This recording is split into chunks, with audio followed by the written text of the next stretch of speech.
Comment s'émanciper de parents toxiques narcissiques? Bienvenue sur Un niveau de plus, je suis Marissa et sur cette chaîne, je vous entretiens sur toutes les peurs, comportements limitants mal adaptatifs qui freinent la productivité chez l'adulte ambitieux. Si ce genre de sujet vous intéresse, ne vous effrayez pas et vous êtes, assez courageux de travailler sur vous-même pour savoir porter haut, tous vos projets professionnels et personnels. Je vous invite à vous abonner et rester connectés. Pour l'épisode d'aujourd'hui, c'est la partie 2 de la première partie sur, la famille, entre griffes dysfonctionnelle d'Eddie Stone, famille Koffi Olomidé. Dans la première partie, je vous ai démontré pourquoi il n'était pas forcément pertinent, de poser, une analyse approfondie sur cette famille. Je vous ai comme ça mis en exergue 3 points que j'ai trouvé intéressants et pertinents justement pour justement conclure le fait qu'on n'avait pas assez de billes en notre possession pour, juger, tout l'étendue de la situation. De quoi il s'agit? Il s'agit que depuis quelque temps, Diddy Stone, qui est une très grande, mannequin française, est en conflit, déclaré, vis-à-vis de son papa qui est l'un des plus grands artistes de rumba congolaise en Afrique, notamment Koffi Olomidé. Donc il s'agissait de démontrer pourquoi il n'était pas intéressant de se mêler de cette, discussion de famille, même si je ne crois pas que les problèmes de famille de stars ne nous concernent pas. Pour moi, ce sont des personnalités publiques. Du coup, on a un droit de regard et d'appréciation et de jugement, sur ce qui se passe, parce que ce sont des personnalités publiques. Donc quelque part, ils sont, soumis de toutes les façons comment le dire? À l'avis, des fans et d'autant plus que, ça a été des clashs publics. Du coup, on était davantage invités à avoir un avis puisque les clashs ont été publics. Donc mais malgré cela, ce n'est pas intéressant de juger ce conflit. Pourquoi? Parce que premier point, j'ai mis en exergue que Diddy Stone finalement, c'était une fille en construction. Elle n'était pas assez mature émotionnellement, psychologiquement dans le sens où pas dans le sens péjoratif, mais dans le sens où, simplement elle a un caractère assez fougueux, un caractère assez rebelle, n'est-ce pas? Qui est, quelque part, propre à son âge, il y a pas de jugement là-dessus. Mais vraiment tout cela, n'est-ce pas, laisse vraiment à comprendre réellement, sa réaction sur les réseaux sociaux. Ça, c'est mon point de vue. À moi, il est personnel. Évidemment, vous pouvez me partager votre, ressenti en commentaire dans le respect.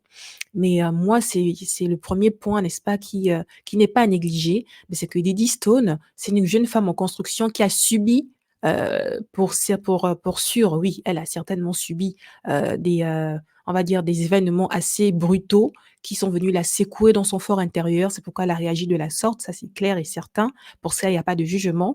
Mais sa maturité, n'est-ce pas, ne nous permet pas de savoir réellement apprécier, de quoi il s'agit. Deuxième point, concernant cette histoire, c'est que les 2 parents ne se sont pas prononcés. De ce que moi je sais, ils ne se sont pas prononcés. Koffi Olomidé ne s'est pas prononcé par rapport à cette situation. La maman de Diddy Stone également, ne s'est pas prononcée par rapport à cette situation. Du coup, nous avons un avis, une réaction sur 3. Ça, ce sont les faits et pour moi, pour avoir, une analyse vraiment, pertinente, il est toujours intéressant d'avoir les avis des 3 parties prenantes. Et troisième point, pour moi, Diddy Stone, en fait, n'a pas encore coupé le cordon ombilical psychologique avec sa mère et pour cela, j'ai analysé avec vous une vidéo de sa visite, dans les locaux de Visco Abidjan, une vidéo qu'elle a elle-même postée sur son compte Instagram. Du coup, j'ai pris le temps d'analyser, de voir, n'est-ce pas, les différentes dynamiques, conversationnelles et en tirer des conclusions. Donc Diddy Stone n'a pas encore coupé, de mon analyse, hein, elle n'a pas encore coupé, le cordon ombilical avec sa mère. Elle ne voit pas encore sa mère comme une femme, comme elle voit encore sa mère comme sa mère et pour cela, ça montre clairement, n'est-ce pas, une certaine dépendance affective et psychologique et pour cela, il y a trop de paramètres, inconnus pour vraiment, avec pertinence, juger de cette situation, simplement, dans la famille, Olomidé. Voilà. Maintenant, de quoi il s'agit alors pour cet épisode? Pour cet épisode, je vais toujours prendre Edith Stone comme ma muse. De toutes les façons, c'est une très belle femme, un très beau mannequin. Du coup, je vais la prendre comme ma muse, comme fond d'image pour mon exposé. Durant cet exposé, bah, je vais vous, présenter différents points, sur comment, n'est-ce pas, s'affranchir, s'émanciper de parents toxiques narcissiques. Vous pourriez me poser la question en toute légitimité: «Mais Marissa, pourquoi on s'intéresse aux parents alors que tu es censé présenter une chaîne d'ambition, et de comment savoir se challenger soi-même pour porter haut ses projets. Mais simplement parce que il faut savoir que nous, adultes, ben, nous sommes la résultante d'une certaine éducation. L'éducation que nous avons eue, l'éducation que nous n'avons pas eue et l'éducation, n'est-ce pas, que nous avons pu nous auto-appliquer, beh, en grandissant. Donc, nous sommes la résultante de plusieurs combinaisons de notre parcours de vie et ça commence depuis l'adolescence, ça commence encore bien avant, durant l'enfance et bien par les liens que nous avons avec notre famille. Donc la sphère familiale, si vous voulez, c'est le 1er espace où est programmé notre cerveau, notre subconscient. Donc, dépendamment de ce qui s'est passé dans la sphère familiale, dans la maison familiale, le cocon familial, eh beh, cela va influencer sur plus ou moins nos traits de personnalité. C'est pourquoi il est important de toujours avoir une lecture lucide et une révisitation de sa propre histoire personnelle, dénuée de toute émotion. Si vous ne savez pas, raconter votre enfance avec lucidité, sans forcément trop grandes émotions et même encore si vous ne vous souvenez pas, de votre enfance, et beh, c'est clairement, on va dire l'indice qu'il y a des choses à travailler. Donc, c'est de ce dont il va s'agir. Alors, comment identifier un parent toxique malveillant? Comment savoir si on a eu un parent toxique malveillant? Un parent toxique malveillant n'est pas forcément un parent viscéralement toxique et viscéralement méchant. C'est simplement un parent qui a été dysfonctionnel, c'est comme ça, c'est la vie. Un parent peut être dysfonctionnel parce qu'il était absent émotionnellement du fait de son travail, absent émotionnellement du fait de maladies qu'il pouvait avoir, des difficultés dans la vie. Un parent peut également être dysfonctionnel parce que, il était inapte en fait à vous éduquer parce qu'en tant que parent, il n'a pas su avoir, les réflexes de chercher, les bonnes informations pour éduquer un enfant, la délicatesse qu'est un enfant. Et un enfant peut également être toxique, malveillant parce que, il est toxique, malveillant, c'est comme ça, il peut être pervers, narcissique. Donc il y a plusieurs raisons pour lesquelles un parent peut être toxique, malveillant. Ne soyez pas choqués par ce terme, ce sont simplement des termes techniques. Je vous invite dans la technicité parce que ici nous déconstruisons, les peurs, donc il ne faut pas avoir peur, il ne faut pas être effrayé de certaines terminologies. Ce ne sont que des mots qui ne renferment que des définitions. Donc, comment identifier un parent toxique malveillant? Le premier point que j'ai noté, c'est que c'était un parent égoïste, et un parent tout puissant. C'est-à-dire que durant votre enfance, votre parent n'interagissait avec vous que par rapport à lui. C'est-à-dire qu'il vous poussait dans une direction pour que lui, il ait du résultat à lui. Vous savez, élever un enfant, ça demande beaucoup de temps, ça c'est certain, beaucoup d'efforts, beaucoup d'argent, beaucoup de ressources également émotionnelles et psychologiques. Et en tant que parent, il faut aussi apprendre à faire ce qu'on appelle le renoncement. Lorsqu'on a un enfant, c'est un être humain qui est devant nous. Et c'est un être humain qui nous appelle en fait à renoncer à d'autres choses, à d'autres activités, d'autres sphères de nos vies que nous avions l'habitude de pratiquer, mais pour l'accueillir, cet être humain. Un enfant, pour qu'il soit élevé de façon saine, et éduqué avec toutes les bonnes ressources, c'est un enfant qui demande beaucoup, alors là, beaucoup, beaucoup d'attention. Mais un parent égoïste ne pense qu'à lui, ne tourne tout que vers lui. Il faut qu'on satisfasse, son désir, il faut qu'on puisse satisfaire, ses intérêts, il faut qu'on puisse préserver, sa réputation, il faut qu'on puisse respecter à tout prix, ses décisions.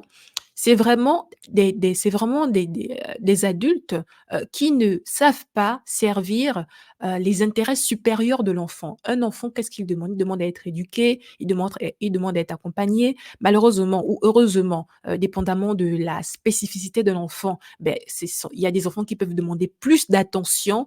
En tant qu'adulte parent, on a cette responsabilité-là, d'accorder à l'enfant l'attention qu'il demande. S'il a des difficultés à marcher plus rapidement, à parler plus rapidement, à écrire plus rapidement, et cetera. C'est aux parents quelque part de se soumettre, au rythme de l'enfant, dans un premier temps. Vous voyez ce que je veux dire? Alors qu'un parent égoïste tout puissant, tout doit se passer exactement comme lui, il le décide. Tout doit être fait parce que c'est lui qui doit avoir le dernier mot. Voici la démonstration de parents toxiques malveillants. Donc si vous vous reconnaissez dans ce point, vous identifiez un ami, une connaissance, ou si c'est même vous-même qui avez eu ce genre de parents, mais sachez que vous avez potentiellement eu un parent, toxique et malveillant. Le deuxième point, c'est un parent simplement qui ne se remet pas en question. C'est-à-dire que la faute ne rev en fait, ce n'est jamais de sa faute. La faute, c'est l'autre parent qui n'a pas su éduquer son enfant. La faute, c'est l'enfant lui-même qui n'a pas su s'éduquer lui-même en tant qu'enfant, issu de son sang. Comment il ose, ne pas, se comporter comme lui, il s'est toujours comporté comme lui, il était enfant. Comment il ose, n'est-ce pas, ne pas, comprendre de façon magique comment les choses s'enclenchent d'elles-mêmes, voilà. C'est vraiment un parent qui ne sait pas se remettre en question, un parent qui manque d'immaturité émotionnelle parce que c'est l'une des caractéristiques d'un manque de maturité émotionnelle, c'est le manque de remise en question. Après, il existe, d'autres formes de, on va dire, spécificité cérébrale qui empêchent des remises en question. Ça, c'est vraiment un autre sujet. Mais de façon générale, un adulte, qui est vraiment mature et heu et heu et grandi, sait se remettre en question, sait analyser les situations, sait ce qu'il y a à garder, à préserver et sait, de façon vraiment intuitive, ce qu'il y a à changer, en fait. Mais un parent toxique malveillant ne sait pas se remettre en question. Il ne sait pas il n'est pas câblé comme ça. Il ne reconnaît jamais son tort, parce qu'il quelque part, pour lui, un enfant, c'est juste un enfant. Voilà, un enfant, c'est pas forcément une altérité, grandissante. Non, pour lui, l'enfant, c'est un enfant, c'est comme quelque part, un objet. C'est aussi un point à considérer. Le troisième point, ce sont des parents qui sont dans la déresponsabilisation de ce qu'ils ont à faire. Comme je le disais tantôt, avoir un enfant, c'est vraiment avoir en charge, l'éducation d'un être en devenir. Donc il faut savoir quelque part faire des concessions, avoir des renoncements, mais pour l'accueillir cet enfant, dans le but vraiment de le faire grandir et le faire tendre vers son potentiel le plus haut. Alors que, le parent justement qui a été toxique et malveillant, mais c'est simplement un parent, qui ne veut pas, voilà, se soumettre, à ce genre de choses. Un parent qui n'est pas dans la responsabilité, c'est un parent qui pense que bon, l'enfant peut s'élever lui-même. C'est un enfant en fait qui est paresseux. C'est plutôt un parent qui est paresseux. C'est un parent qui ne fait pas l'effort, de prendre par la main son enfant. C'est un parent qui ne fait pas l'effort, de comprendre que l'enfant a besoin de savoir, l'enfant a besoin de limiter quelque part en tant qu'adulte pour grandir de lui-même. Donc c'est un parent qui met beaucoup de responsabilités sur l'enfant, qui lui fait porter des choses qui ne sont même pas de son ressort. C'est un parent qui peut vraiment être dans l'humiliation, dans l'abus, qui peut être vraiment dans la manipulation émotionnelle aussi. Ça peut aussi partir, de la déresponsabilisation totale. C'est vraiment ça. Il y a aussi quelque part de l'emprise psychologique, c'est tout ça en fait qui démontre d'une certaine déresponsabilisation du parent. C'est-à-dire qu'il ne considère pas l'enfant comme un petit être, qui grandit et qui n'est pas apte à comprendre certains mécanismes émotionnels, certains mécanismes psychologiques. Non, le parent lui, il se met à sa hauteur, il ne se met jamais à la hauteur de l'enfant. Tout doit se passer à sa hauteur, c'est lui le référentiel. Et le point suivant, c'est simplement les accusations, les critiques et les jugements sévères. Si malheureusement dans votre enfance, vous avez été accusé, sans cesse, critiqué sans cesse, jugé sans cesse de façon très sévère, c'est très probable que vous avez pu développer une blessure d'humiliation déjà et pour cela je vais vous refaire, à la vidéo sur, la manifestation de la blessure d'humiliation en contexte professionnel. C'est déjà très probable que vous avez pu développer ce genre de blessure parce que vous n'avez pas été accueilli, n'est-ce pas, dans votre vulnérabilité d'enfant. Heu, Vous avez été tout le temps pointé du doigt, tout le temps critiqué, donc très certainement, vous avez dû développer un très grand manque de confiance en vous et croyez-moi, ce genre de comportement, beh, c'est la démonstration pure et simple d'un comportement de parents toxiques, simplement, toxiques, malveillants, et qui peut avoir de très grandes conséquences, à l'âge adulte. Ensuite, nous avons, la comparaison, la compétition.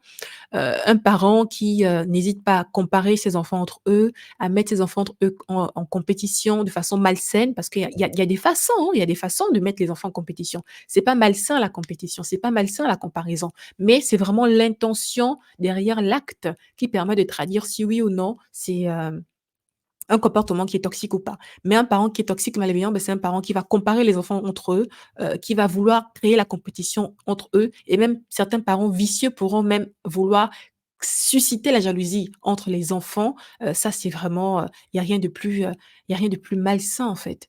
Il y a rien de plus malsain et il peut aussi arriver que des parents, créent la compétition, la comparaison entre eux-mêmes et l'enfant. Donc l'enfant, avec sa petite maturité émotionnelle, se voit comparé à des grandes dames, à de grandes mamans, à de grands papas. Et si l'enfant, n'est-ce pas, est très faible émotionnellement et ne sait pas s'émanciper de ce rapport de force-là qu'on lui a imposé, eh bien l'enfant, en grandissant, il va se reprimer, il va s'empêcher, n'est-ce pas, de vouloir se comparer à papa. Il va s'empêcher de faire plus que papa. Elle va s'empêcher de faire mieux que maman. Elle va s'empêcher de faire mieux que la tante qui l'a élevée, de faire extraordinairement mieux que la grande sœur, la grand-mère, et cetera. C'est vraiment, il faut savoir que, une comparaison, une compétition, lorsqu'on élève un enfant, il y a rien de plus malsain.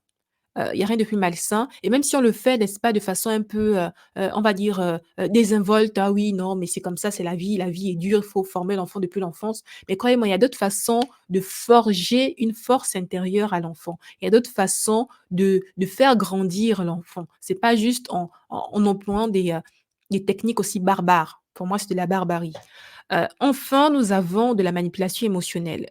Un parent qui manipule émotionnellement, l'enfant, qui ment à l'enfant, qui utilise l'enfant comme un objet, n'est-ce pas, de, de, comme une monnaie d'échange. Un parent qui n'hésite pas à faire mentir l'enfant pour tirer, un quelconque bénéfice, mais c'est clairement des parents qui ont été toxiques et malveillants. Donc, voici quelques points que j'ai relevés. Évidemment, ils ne sont pas exhaustifs, la liste n'est pas exhaustive. Je vous attends en commentaire si vous pouvez repérer, des choses à compléter. Ensuite, nous avons vu comment, on peut identifier des parents toxiques, malveillants. Maintenant, nous allons voir les répercussions, de ce genre d'éducation sur l'enfant qui est devenu adulte. La première manifestation clairement, c'est le manque de confiance et c'est la dévalorisation de soi. Quand on a été habitué, à être, critiqué, on a été habitué à être renié, on a été habitué à être manipulé, clairement, on crée en nous des mécanismes de protection qui, en fait, ne favorisent pas l'expansion et ne favorisent pas l'émancipation dans la vie réelle d'adulte. La vie réelle d'adulte, c'est prendre des initiatives. La vie réelle d'adulte, c'est prendre des risques. La vie réelle d'adulte, c'est souvent échouer, souvent gagner. C'est comme ça la vie réelle d'adulte. Mais un enfant qui, n'est-ce pas, n'a pas pu malheureusement avoir une éducation sécurisante, développera clairement des manques de confiance et un manque de valorisation personnelle. Contrairement à lorsqu'on est enfant, lorsqu'on est adulte, à moins qu'on ait vraiment eu cette grâce, n'est-ce pas, d'avoir créé un réel cocon amical qui nous préserve et nous pousse vers le haut, mais en tant qu'adulte, normalement, on est un peu, abandonné à soi-même. Pas dans le sens négatif, mais dans le sens où, on est appelé à mener nous-mêmes notre propre barque et si, on n'a pas été habitué à justement nourrir ce muscle qui est la confiance en soi et la valorisation de soi et clairement, on sera vraiment, des adultes, pleines de lacunes, des adultes qui cumulent des échecs, qui cumulent, des peurs, qui cumulent des hésitations, des adultes qui traînent le pas et qui ne s'auto-réalisent pas. Voilà, donc du coup, tout ça, ça naît de l'enfance. Pas forcément, ça peut aussi naître, d'événements traumatisants, n'est-ce pas? Mais c'est quoi qu'il en soit, avoir un manque de confiance en soi et avoir une très forte dévalorisation personnelle ne pousse jamais vers le haut. Ensuite, une autre manifestation d'avoir eu des parents, toxiques, malveillants, c'est simplement une incapacité à poser des limites claires. Et lorsqu'on est comme ça poreux, aux manipulations, aux intentions, aux désirs de tout un chacun, déjà de un, on n'est jamais concentré sur soi-même, du coup on n'avance pas et de 2, on se fait manipuler. On est toujours là en tant qu'adulte en train de servir les intérêts supérieurs d'autrui, servir, combler les besoins, d'autrui, vouloir rattraper, n'est-ce pas, on va dire, les plaisirs d'autrui, mais quand est-ce qu'il en sera de vous-même? Voilà. Une personne qui a eu malheureusement des parents toxiques malveillants, ce sont des personnes qui souvent, en fait, sont dans l'incapacité de poser des limites claires, de définir leurs propres besoins, de définir leurs propres plaisirs, leurs propres objectifs, leurs propres ambitions, mais pour performer et aller de l'avant. Ensuite, nous avons, le manque d'autonomie dans la vie d'adulte. Ça rejoint un peu le point précédent. C'est que ce sont des personnes qui ont du mal à entamer des projets de bout en bout, qui ont beaucoup de pensées limitantes, beaucoup de peurs qui refont surface. Clairement, le cerveau, en fait, est en roue libre, face à un projet ambitieux et en pleine incapacité, se sent pleinement incapables, se sont nuls, se sont minables à pouvoir faire des choses correctement, alors que toutes les ressources sont en ces personnes-là. Il suffit juste qu'elles prennent le temps, ben, de faire taire ces voix qui les accusent. Mais en fait, c'est vraiment compliqué pour elles, parce que justement, elles n'ont pas été, assez sécurisées et encouragées durant l'enfance et du coup, ben, elles manquent d'autonomie dans la vie d'adulte, voilà. Et l'autonomie, c'est l'une des facultés, à avoir, hein, lorsqu'on est adulte. Il faut savoir être autonome, il faut savoir porter personnellement ses besoins, il faut savoir porter personnellement, bah, ses ambitions. Il faut être assertif, savoir poser les limites, savoir dire non. Bah, ce sont des facultés pourtant qui paraissent basiques, mais que beaucoup d'adultes n'ont pas parce qu'ils n'ont pas, appris cela durant l'enfance, simplement. Et ensuite, il y a la peur de la liberté, mais c'est la peur d'exister par soi-même, de stand alone, comme on dit en informatique, savoir, tourner par soi-même, avancer par soi-même. Je ne crois pas, en l'autonomie, pure et dure, non. Heu, sur cette chaîne, je vous entretiens sur comment, briser les liens de dépendance, psychologique, émotionnelle et affective, mais moi je crois en l'interdépendance. Nous sommes tous des humains, nous avons tous besoin des uns des autres, forcément. Il y a des briques en moi que je viendrai combler en vous et il y a des éléments en vous qui viendront combler en moi, on va dire, des points, voilà. Voilà, on va dire ça comme ça. Et donc, l'interdépendance, c'est sain. L'interdépendance, c'est bon et c'est intéressant lorsque on sait soi-même ce dont on a besoin et on sait identifier soi-même ce que l'autre vient nous apporter à nous, en fait. Et c'est tout ça qui fait partie justement de la liberté. La liberté justement, de rester ou de partir, de continuer ou de progresser et tout cela, beh, lorsqu'on a eu des parents dysfonctionnels, ça crée, n'est-ce pas, des blessures, et des mécanismes d'abandon, de rejet, de trahison et cetera et ça crée vraiment, on va dire, une bouillie qui, heu, qui clairement, brise l'autonomie et brise la liberté. Voici les répercussions que moi j'ai identifiées en tant que parent toxique malveillant sur un adulte. Maintenant par la suite, comment, se guérir de tout cela? Simplement, déjà, il faut, accepter en fait que ses parents ont été dysfonctionnels. Et c'est là le plus gros, alors là, le plus gros du travail.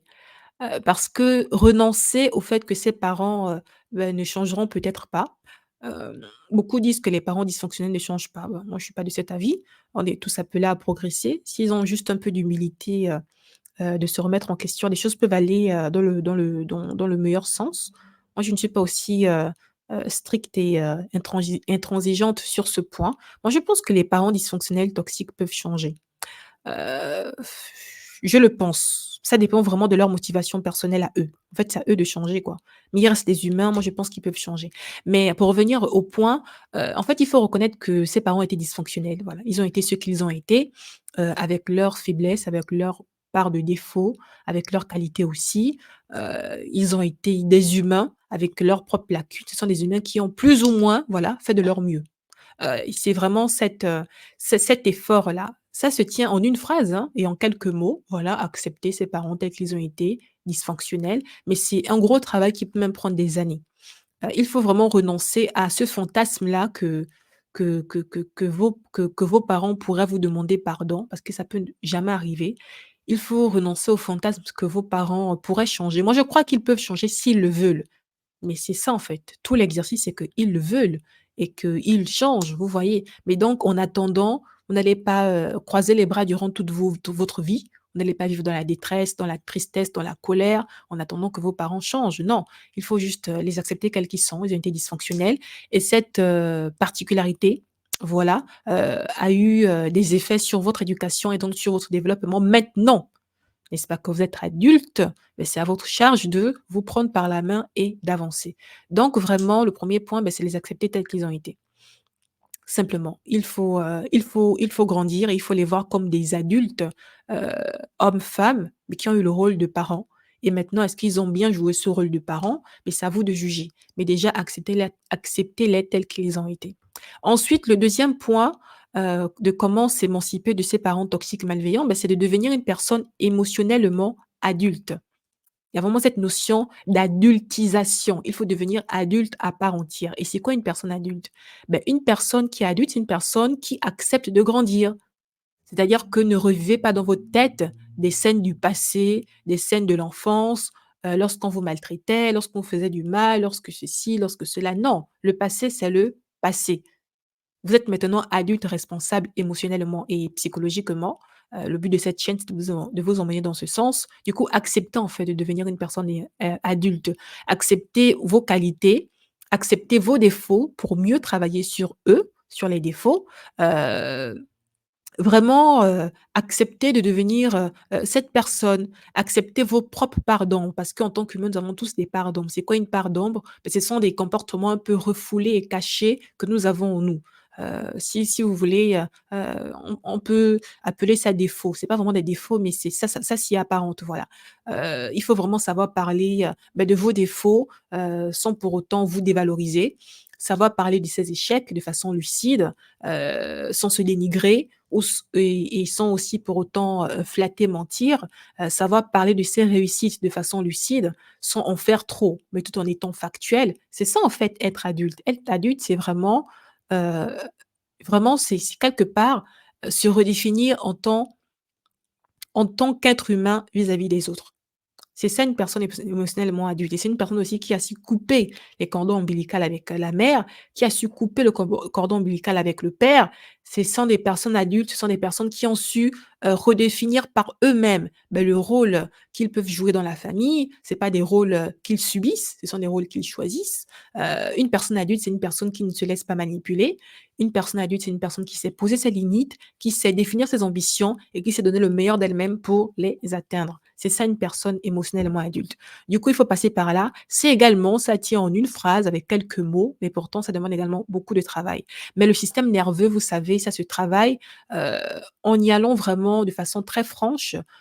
Vous pouvez y arriver à votre rythme, mais il suffit juste de le vouloir. Ensuite, qu'est-ce que nous avons? Nous avons accepté la vulnérabilité, voilà. La vulnérabilité, d'avoir été trahi en tant qu'enfant, d'avoir été blessé en tant qu'enfant, d'avoir été manipulé en tant qu'enfant. Accepter cette vulnérabilité, d'avoir été sous emprise, d'un parent qui a abusé de vous. Acceptez vraiment cette histoire, en fait. Ne refoulez pas la colère, ne refoulez pas votre tristesse, ne refoulez pas votre, sentiment de trahison, d'abandon, de tétanie. Non, il faut vraiment savoir l'exprimer. Vous pouvez l'exprimer, en pleurant, vous pouvez l'exprimer en faisant de l'art. L'art-thérapie, c'est très intéressant. Vous pouvez l'exprimer, en suivant aussi, d'autres formes de thérapie. Vous pouvez l'exprimer en priant. La spiritualité, c'est l'une des belles façons. Moi, je suis chrétienne, c'est ce que moi je prône, mais la spiritualité, de façon générale, chrétienne, c'est l'une des belles façons, n'est-ce pas, de créer une grande, vulnérabilité, quelque part, une vulnérabilité qui rend puissant, en fait. Il faut simplement accepter sa vulnérabilité. De toutes les façons, si on n'accepte pas sa vulnérabilité, on n'accepte pas de quelque part, de ressentir pleinement ses émotions, ça se cristallise, en fait, sur la langue par des maladies, en fait, dans le corps humain. Du coup, c'est vraiment très important, de savoir accepter et exprimer ses émotions. C'est simplement humain, en fait, de savoir le faire et par la suite, pour, guérir d'un parent toxique et malveillant, le dernier point, mais pas des moindres, c'est justement de savoir s'entourer de personnes bienveillantes et la personne bienveillante, que vous devez recruter en premier, c'est vous-même. Apprenez à être bienveillant envers vous-même, apprenez à vous accepter tel que vous êtes, au point là où vous en êtes selon, vos critères de réussite. Ne pas vous juger, ne pas vous blâmer, ne pas vous, heu, incriminer, encore plus. Je pense que vous l'avez été assez durant votre enfance, si vous avez eu des parents toxiques malveillants. Du coup, vraiment, soyez bienveillante envers vous-même. Soyez la première meilleure amie de vous-même. Et par la suite, beh, sachez identifier les personnes qui sont également déjà bienveillantes envers elles-mêmes, parce que les personnes bienveillantes envers elles-mêmes sont des personnes qui seront naturellement bienveillante avec les autres. Donc déjà vous-même, travaillez sur vous-même, sachez être bienveillante envers vous-même et par la suite, vous saurez identifier, bah, d'autres personnes qui sont bienveillantes envers elles-mêmes et naturellement, vous vous attirerez les uns les autres pour vous pousser vers le haut. C'est vraiment important de s'entourer de personnes, saines, d'esprit, saines émotionnellement, qui savent faire des bilans, qui savent se remettre en question, qui savent comprendre les autres, qui savent gérer des cycles émotionnels, qui savent gérer des conversations, n'est-ce pas? Tout cela fait partie de l'adultisation. Je pourrais revenir dessus sur des vidéos, plus en particulier, plus spécifiques pour savoir repérer les personnes émotionnellement matures. Ça se voit, ça s'entend, ça se comprend, ça s'analyse. Pas de façon poussée, hein, c'est pas besoin d'avoir un doctorat, en psychologie pour reconnaître une personne émotionnellement, on va dire plus ou moins adulte. Nous sommes pas parfaits, mais déjà une personne qui démontre une certaine, s on va dire, sanité d'esprit et une personne qui a le désir toujours de travailler sur elle-même, de faire taire ses démons intérieurs pour ressortir la lumière, ce sont déjà des personnes intéressantes. Voilà. C'en est fini pour moi pour l'épisode d'aujourd'hui. J'espère sincèrement que vous avez apprécié ces moments avec moi. Vous pouvez me faire un retour, en commentaire, me dire ce que vous en pensez, me partager vos expériences personnelles. C'est avec joie que je prendrai le temps, bah, de vous lire. Voilà, je vous dis, de rester connectés, et à très vite. Ciao.